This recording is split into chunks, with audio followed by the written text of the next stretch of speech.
Hello everyone, welcome to my channel. आज की video में हम करने वाले हैं हाइड्रोस्टैटिक प्रेशर, जो कि आपका चैप्टर नंबर 3 का पार्ट 1 होने वाला है। ठीक है, देखिए hydraulics fluid mechanics lecture number 8 है ये आपका। चैप्टर नंबर 3 है, इससे पहले आप चैप्टर नंबर 2 पढ़े फ्लूइड ऑफ प्रॉपर्टी, और उससे पहले आपका जो चैप्टर नंबर 1 था वो था आपका प्रॉपर्टी ऑफ फ्लूइड। ठीक है, तो अभी आप देखोगे इस वाले में हाइड्रोस्टैटिक प्रेशर जो है, ये हाइड्रोस्टैटिक प्रेशर में आपका क्या क्या चीज आता है, क्या क्या टॉपिक है जो आपको पढ़ना है। उससे भी पहले आप यहाँ पे ध्यान दोगे कि हाइड्रोस्टैटिक, ये जो हाइड्रो है ना, हाइड्रो हाइड्रो मतलब क्या होता है आप बता दो। वाटर होता है, हाइड्रो मीन्स वाटर। और स्टैटिक, हाइड्रो मीन्स हाइड्रोस्टैटिक में कितने वाली थी, हाइड्रोस्टैटिक। ठीक है, और जो स्टैटिक होता है वो क्या होता है, रेस्ट मतलब रुका हुआ, और प्रेशर मतलब दाब। तो यहाँ पे आप देखोगे कि हाइड्रोस्टैटिक प्रेशर में रुके हुए लिक्विड पे क्या प्रेशर लग रहा है, हम लोग वही पढ़ने वाले हैं इसमें। कि अगर आपका कंटेनर है, उसमें उसमें फ्लूइड रुका हुआ है, तो फिर रुका ही रहेगा। कंटेनर है तो उसमें फ्लूइड रुका हुआ है, तो उस पर क्या प्रेशर लगेगा, क्या चीजें होंगी, ये हम पढ़ेंगे इसमें हाइड्रोस्टैटिक प्रेशर में। ठीक, उसके पहले देखो आप यहाँ पे कि टॉपिक टॉपिक हमें क्या क्या इसमें टॉपिक कवर करना है। पहला है आपका प्रेशर और इंटेंसिटी ऑफ प्रेशर। ये आपका पहला टॉपिक, प्रेशर और इंटेंसिटी ऑफ प्रेशर। हम प्रेशर के बारे में जानेंगे, प्रेशर क्या होता है, और प्रेशर के इंटेंसिटी के बारे में कि प्रेशर इंटेंसिटी क्या होता है। Pressure in a liquid, pressure in a liquid, liquid में हम प्रेशर का देखेंगे, लिक्विड में क्या दाब का प्रभाव होता है, और फिर रिलेशन बिटवीन देखेंगे प्रेशर और डेप्थ में। ठीक है, पहले तो प्रेशर, लिक्विड में प्रेशर को देखेंगे, फिर रिलेशन बिटवीन देखेंगे प्रेशर और डेप्थ में। फिर आपका हाइड्रोस्टैटिक पैराडॉक्स, क्या है ये, हाइड्रोस्टैटिक पैराडॉक्स, इसका एक और टॉपिक है। इसको इसको और क्या कहते हैं, effect of shape, effect of shape of vessels on liquid pressure, on liquid pressure। तो ये पैराडॉक्स है आपका, जिसको आप ये भी कहते हो effect of shape of vessels on liquid pressure. ठीक है, फिर आप पढ़ोगे हाइड्रोस्टैटिक पैराडॉक्स के बारे में, और इसके ये दोनों सेम चीज है। फिर फोर्थ टॉपिक है आपका हाइड्रोस्टैटिक लॉ। हाइड्रोस्टैटिक लॉ आप पढ़ोगे। फिर प्रेशर हेड, प्रेशर हेड क्या होता है, प्रेशर हेड को आप पढ़ोगे। फिर conversion of pressure head, pressure head के कन्वर्जन को आप पढ़ोगे कि कैसे कन्वर्जन होगा प्रेशर हेड का। फिर पास्कल्स लॉ ये पढ़ोगे आप, जो कि सबसे ज्यादा इंपॉर्टेंट होने वाला है आपका। ठीक है, ये इंपॉर्टेंट है आपका पास्कल्स लॉ। फिर आप पढ़ोगे, ये भी आपका बहुत ही ज्यादा इंपॉर्टेंट है। ये लास्ट के दो टॉपिक जो है आपके बहुत इंपॉर्टेंट होने वाले हैं। Total pressure and centre of pressure, total pressure किसको कहेंगे और सेंटर ऑफ प्रेशर किसको कहेंगे। ठीक है, तो देखिए अभी हम लोग यहाँ पे फर्स्ट वीडियो में 5 टॉपिक कवर करते हैं। कौन सा, पहला, दूसरा, तीसरा, चौथा, पांचवा, प्रेशर हेड तक। फिर अगले नेक्स्ट वीडियो में हम करेंगे conversion of pressure head, Pascal's law and total pressure and centre. तो चलिए सबसे पहले टॉपिक से स्टार्ट करते हैं। तो देखिए पहला टॉपिक है आपका प्रेशर और इंटेंसिटी ऑफ प्रेशर। ये देखो आप जानो आप क्या होता है। उससे पहले आप ये देखो, मैं आपको बताई हूँ हाइड्रोस्टैटिक, हाइड्रोस्टैटिक मतलब water, hydro means water, static means रुका हुआ है, प्रेशर। अब हम अभी मैं बताती हूँ आपको हाइड्रोस्टैटिक प्रेशर है क्या।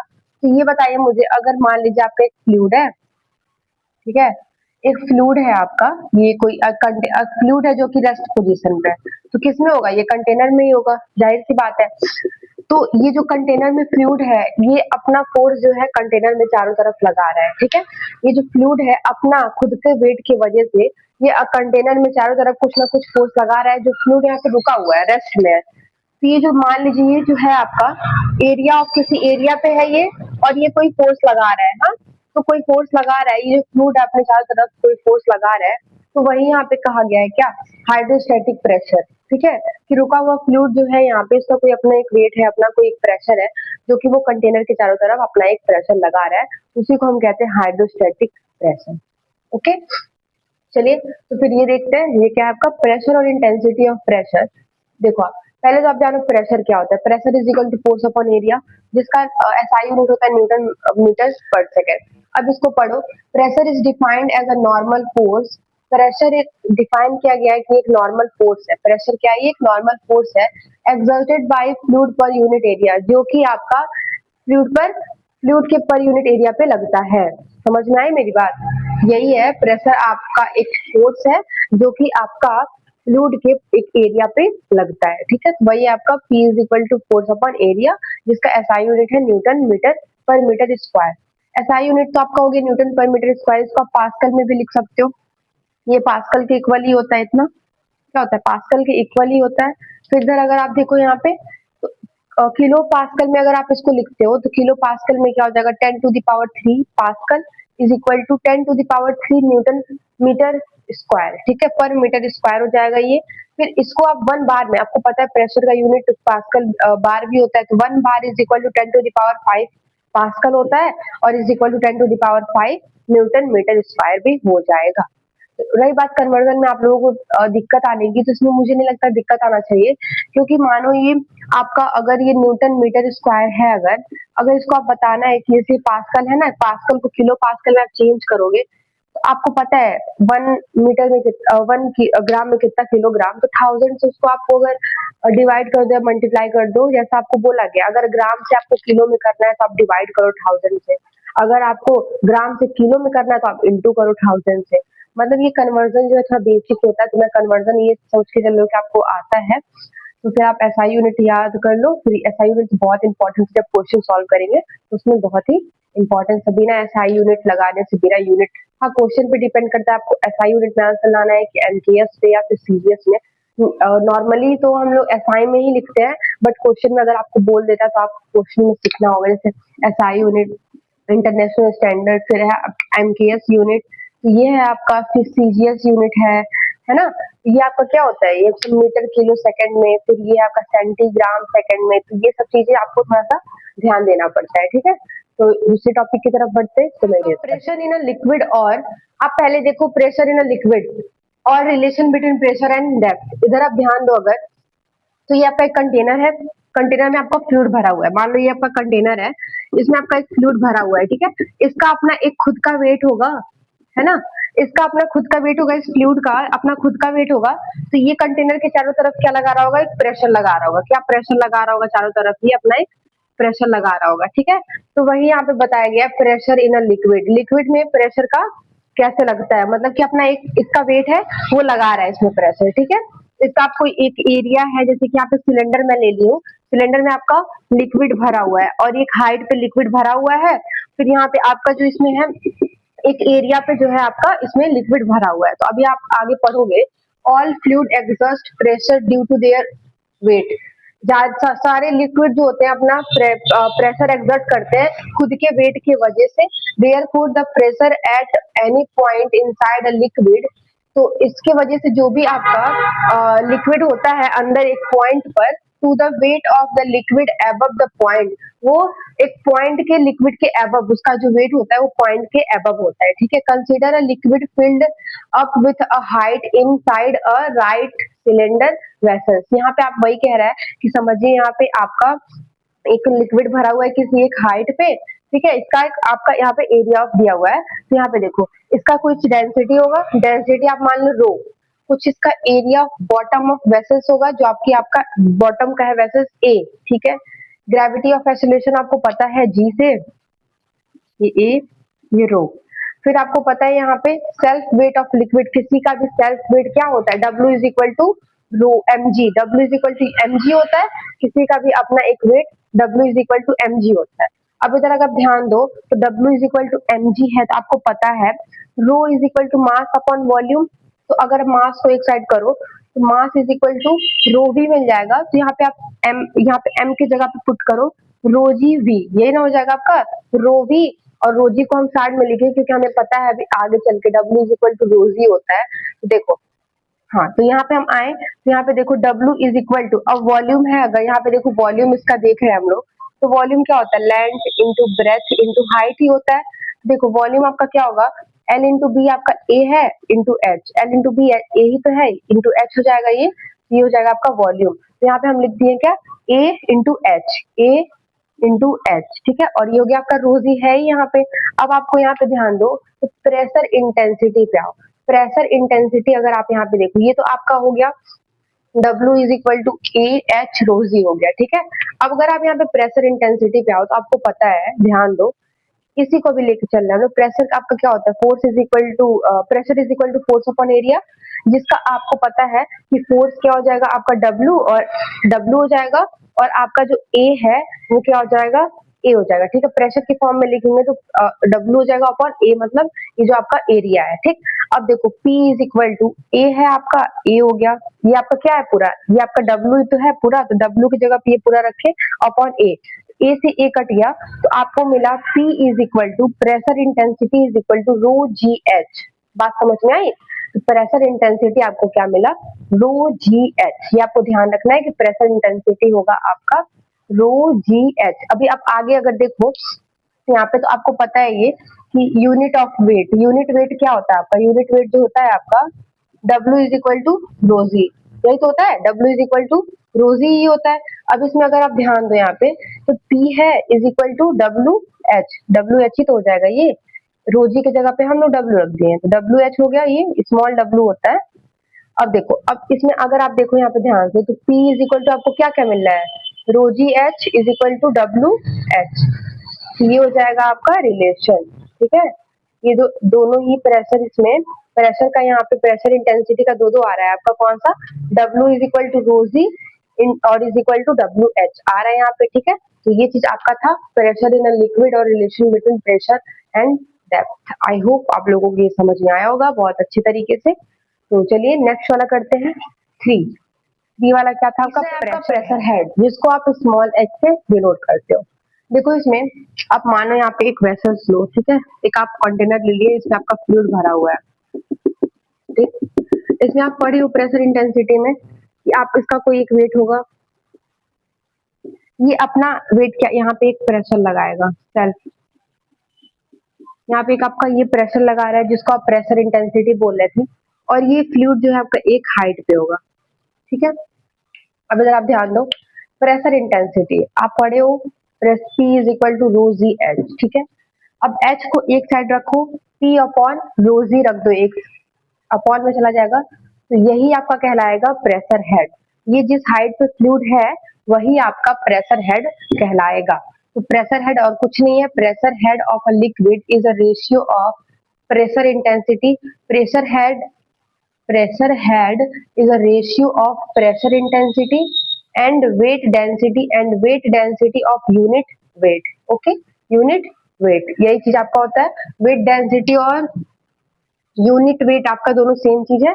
तो वही बोला है कि प्रेशर हेड आपका रेशियो है प्रेशर इंटेंसिटी का और वेट डेंसिटी और यूनिट वेट का। अगर हम इसके एसआई यूनिट की बात करें, तो आपको इधर देखो, पहले वाले का होता है न्यूटन मीटर स्क्वायर और न्यूटन मीटर क्यूब होता है, और हाँ स्क्वायर ही होता है ना प्रेशर का, ओके। फिर इसका होता है आपका न्यूटन मीटर क्यूब होता है।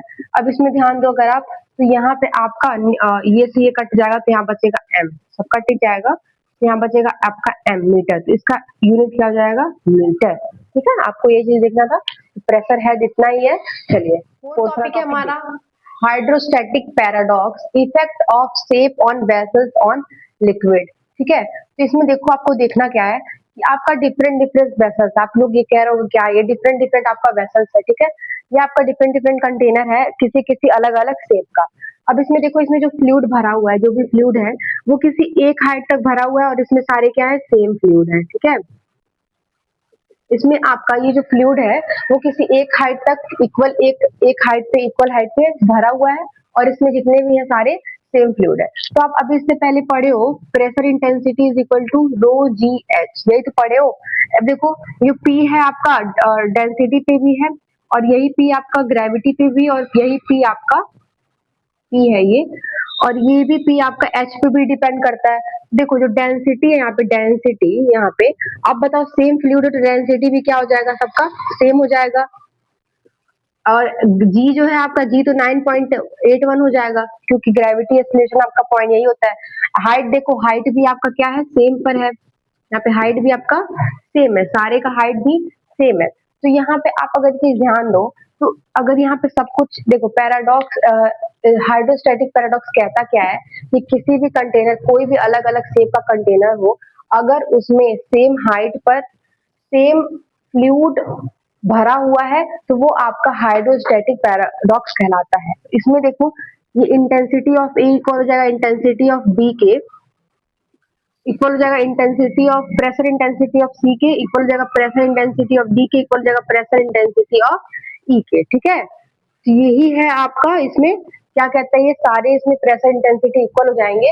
ये मैटर नहीं करता है कि कंटेनर किसके शेप का है। हाँ, कंटेनर किसी भी शेप में हो, अगर सेम हाइट पे उसका सेम फ्लूइड भरा हुआ है, सेम फ्लूइड सेम हाइट पे भरा हुआ है, तो आपका क्या होता है, hydrostatic paradox means effect of shape on vessels on liquid pressure। तो यही लिखा हुआ, it is a condition in which pressure of all point, ये आपका एक कंडीशन है जिसमें pressure of all point with same height for all point, जिसमें आपका प्रेशर सारा एक पॉइंट पे सेम पॉइंट पे हो जाता है। ठीक है, एक सेम हाइट पे हो जाता है। तो ये आपका क्या कहलाता है, हाइड्रोस्टैटिक पैराडॉक्स, जिसको आप effect of shape of vessel on liquid pressure कहते हैं। ठीक है, आई होप ये चीज समझ में आ गया होगा। तो अभी आज की वीडियो का लास्ट टॉपिक देखते हैं, अगला फिफ्थ वाला टॉपिक है आपका हाइड्रोस्टैटिक लॉ। इसको आपको बहुत ही ध्यान से समझना है। हाइड्रोस्टैटिक लॉ देखो, ये एक कंटेनर है, इसमें आपका एक पार्टिकल है, जिसमें आपका, मैं इसको नीचे से बना के दिखाती हूँ। देखो, ये आपका कंटेनर है, इसमें आपका एक क्या है, ये पार्टिकल है कोई। ठीक, ये पार्टिकल का हाइट दिया हुआ है dh, इसमें से ऊपर से आपका एक प्रेशर लग रहा है। ठीक है, ये आपका क्या लग रहा है, एक प्रेशर लग रहा है। अब इसमें आप ध्यान दो, ये पार्टिकल है तो इसका खुद का अपना एक वेट होगा जो कि नीचे की तरफ, ये भी आपका एक प्रेशर लगा रहा होगा। ठीक है, इसका भी एक, ये पार्टिकल है कोई, जिसका भी अपना एक वेट होगा। ठीक है, ये भी नीचे की तरफ फोर्स लगा रहा है। अब देखो, अब नीचे की तरफ लग रहा है तो इसको बैलेंस करने के लिए नीचे से इक्विलिब्रियम फोर्स भी लगेगा ही, यहाँ से भी आपका एक फोर्स लग रहा है। तो ये क्या फोर्स हो गया, और जो आपका फोर्स तो यहाँ पे बढ़ जाएगा ना, नीचे से फोर्स लग रहा है तो यहाँ पे आपका फोर्स बढ़ जाएगा, तो यहाँ पे आप ले लो dp। हाँ, ये फोर्स आपका जो बढ़ेगा, इक्विलिब्रियम फोर्स जो आपका लगेगा वो हो जाएगा dp हो जाएगा। ठीक है, अब ये बताओ, इक्विलिब्रियम में रखने के लिए तो आपका ये फोर्स लग रहा है, इसकी वजह से हो गया आपका p प्लस dd फोर्स हो गया। ठीक, और ये आपका क्या है, ये मतलब इसका W जो है, इसका एक खुद का एक वेट है, वो जो नीचे की तरफ यहाँ पे लगा है। तो अगर आप देखो यहाँ पे, ये क्या आपका P था ना, तो यहाँ पे अगर आप देखो तो इक्विलिब्रियम फॉर्म में, इन इक्विलिब्रियम कंडीशन में अगर आप देखो, इक्विलिब्रियम कंडीशन में बहुत ध्यान से देखना आप, तो P इंटू डी ए, ये जो आपका प्रेशर है, अब देखो, pressure is equal to force upon area, इसको हम लोग एरिया, जो फोर्स की प्रेशर, हाँ इतना ध्यान देना आप लोग, मैंने पहले ही बताया था, आगे भी बताऊंगी कि आपका जो प्रेशर जो होता है, आपका इंटेंसिटी प्रेशर, वो आपका क्या होता है, वो आपका फोर्स होता है। ठीक है, तो यहाँ पे आप ध्यान दो, तो P is equal to force upon A, तो फोर्स के फॉर्म में इसको लिखेंगे तो P इंटू ए आएगा, आएगा ना। तो देखो P क्या है, इनका P क्या, ये प्रेशर है, और ये dA जो है इसका एक एरिया है। ठीक है, ये एरिया है, प्लस W वेट, तो W में तो इसको चेंज करेंगे नहीं, W जाएगा इज इक्वल टू, ये तो आपका नीचे दाब लग रहा था, जो नीचे प्रेशर लग रहा था, इसका हो गया। अब जो ऊपर लग रहा है, ऊपर की तरफ देखो, ये जो लग रहा है ऊपर की तरफ, तो उसका हो जाएगा P प्लस डी, और ये हो जाएगा dA, क्योंकि एक एरिया पे ये भी लग रहा है, तो ये हो जाएगा आपका dA। अब देखो आप इसको, तो PDA ये है आपका, ये W है, इसको आप इसमें इंटू करोगे तो PDA हो जाएगा प्लस, और DA DP हो जाएगा ये, तो इससे ये कट जाएगा, ये क्या होगा, इससे कट जाएगा, तो आपको मिलेगा यहाँ पे W is equal to DP और DA, W is equal to DP और DA, ये जाएगा आपका इक्वेशन नंबर 1। अब देखो सेल्फ वेट, हम जानते हैं, वी नो दैट, हम जानते हैं सबका अपना एक सेल्फ वेट होता है, तो उसका सेल्फ वेट का क्या होता है, W is equal to mg ही होता है। तो W इज इक्वल टू, आप जानते हो यहाँ पे density is equal to mass upon volume होता है। वॉल्यूम को एक साइड रखो अगर आप, तो volume is equal to rho m मिलेगा, और एक मिनट, मास को एक साइड रखोगे ना, हाँ यहाँ पे आपका m है, तो मास को एक साइड रखोगे तो रो और v मिलेगा। तो यहाँ पे मैंने क्या किया, m की जगह पे रो और v लिख दिया, और ये g हो गया। ठीक है, अब देखो रो और g एक पास हुआ, ये वॉल्यूम है आपका। अब देखो अगर आप वॉल्यूम इधर देखो, तो वॉल्यूम आपका क्या होता है, यहाँ पे देखो, volume is equal to length into breadth into height. अब देखो L और B आप तो आपका एक एरिया ही हो गया है, DA हो गया है, और इंटू हाइट आपका DH हो गया है। आपका वॉल्यूम क्या आ गया है, DA इंटू DH आ गया है यहाँ पे। ठीक है, और ये आपका हो गया रो जी। अब आगे आप ध्यान दो, आपको ये भी पता है W is equal to rho G, unit weight आपका क्या होता है, W is equal to rho G. अब रो जी को हमने W लिखे, DA और DH ये आपका रह गया, तो आपको ये चीज मिला, W इज इक्वल टू इतना इतना मिला। अब देखो, अब W जो मिला आप इक्वेशन 1 में इसको पुट करो, आप इक्वेशन 1 में पुट करोगे, इक्वेशन 1 में आपका यही है, W is equal to DA, ये जो आप पुट कर रहे हो यहाँ पे DA DH is equal to DP DA, यहाँ पे आप पुट किए हो, तो देखो आप यहाँ पे ध्यान से, ये देखो यहाँ पे WA DH is equal to W की जगह पे आप जो वैल्यू आया है उसको रख दिए हो, W की जगह पे जो वैल्यू आया है आप उसको रख दिए हो। देखो ये आपका W का वैल्यू आया था इतना, इतना रखे आप, ये यही तो रखे हो। फिर इज इक्वल टू DP और DA ये रखे हो कितना, DA से DA कट गया, तो W इज इक्वल टू आपको क्या मिला, DP अपॉन DH। बात समझ में आई? तो यहीं पे आपको हाइड्रोस्टैटिक लॉ यहाँ पे क्या मिलता है, W is equal to DP upon DH। तो आप यहाँ पे देखो, ये पढ़ो, rate of increase of pressure is equal to, जो आपका rate of increase of pressure है, मतलब प्रेशर के बढ़ने की जो है वो is equal to specific weight, जो आपका rate of increase of pressure है वो किसके इक्वल है, specific weight of the fluid and that point is called hydrostatic pressure. बात समझ में आई? ध्यान से देखो, rate of increase of pressure is equal to, rate of increase of pressure किसके इक्वल है, the specific weight of fluid of that point, जो आपका स्पेसिफिक वेट ऑफ फ्लूइड है किसी एक पॉइंट पे, वही आपका क्या कह रहा है, हाइड्रोस्टैटिक लॉ। आई होप आप लोगों को ये समझ में आया होगा, ये चीज बहुत इंपॉर्टेंट है, इसको आप याद कर लो, न्यूमेरिकल में हेल्प करेगा ये। तो ये चीज थी आपकी पांचवा जो हाइड्रोस्टैटिक लॉ है। तो चलिए फिर क्लास को खत्म करते हैं, और कल की क्लास में इसके बाद वाला 6 वाला पढ़ेंगे। तो आई होप आप लोगों को क्लास बहुत अच्छी समझ में होगा, अगर नहीं समझ में आया तो आप कमेंट करो क्या नहीं समझ में आया है, और अगर आपको फॉर्मूला वगैरह चाहिए तो आप इंस्टा पे फॉलो करो, लर्न विथ लकी। ठीक है, थैंक यू सो मच।